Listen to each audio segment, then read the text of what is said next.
Some North Carolina lawmakers are once again pushing to regulate where people experiencing homelessness can sleep. The House bill being considered would ban unauthorized sleeping in public spaces and allow cities to direct people to a designated space. It would also give local governments the power to designate some publicly owned outdoor space for camping as long as they provide security and things like running water. All right, so let's bring in our chief legal analyst, Khalif Rhodes, once again. How much control does the government have in these public spaces, right, that are for people to use at their will? How much control can they have over what's done there? In terms of banning homelessness, the courts have held that municipalities have wide range of ability to limit that. I can point to a study from 2021. Almost at that time, 48 states had laws restricting behaviors that prohibit sleeping, loitering, loafing, vagrancy in public places. And that was all thanks to a case called Grants Pass versus Johnson.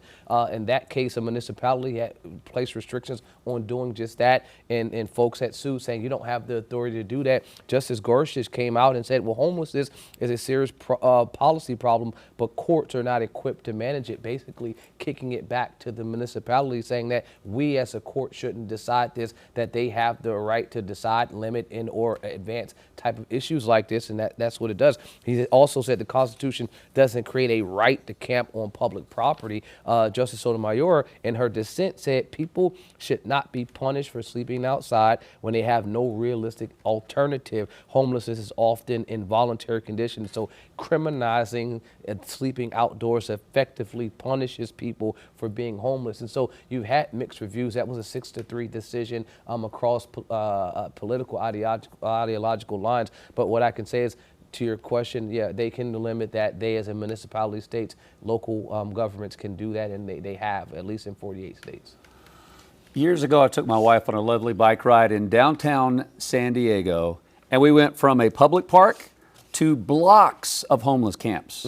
And we felt unsafe for a moment. Nothing happened. But I started thinking, if we were to do, if any part of North Carolina were to do this, what risks do cities take on if they create some type of encampment or a designated space? What kind of risk now does the city have? Well, you got a couple of things. First of all, these two House bills they're looking at, it's both House Bill 781 and House Bill 437. They've done a twofold approach. They talked about the aspect what you're mentioning about these homelessness camps, and they're saying that this is already something that's there. It seems like they're trying to push away from homeless camps, and the best way I can look at it is push homelessness further away from, because as they listed here, away from schools, away from communities, away from other areas. And so within their own listing, it's find some publicly owned land that's away from any of those listed locations, and then as long as they have running water, they will be able to be in those locations. So it would be opposite of what you saw in San Diego and other larger cities that have created these more urban homelessness shelters or camp centers. They're saying we don't want to do that here, and this would now give them access to federal dollars, up to $25 million grants, which Democrats have said on the other side that the federal government is not going to support creating these additional camps, but the folks that are pushing this forward believe they will. Khalif, if this goes into law that passes, what rights would then people who don't have a home, unhomed individuals, have to say, okay, the city needs to give me this? Like, do you have to take care of these people once you've designated a city space? Is there any now burden for the city or state to protect those people?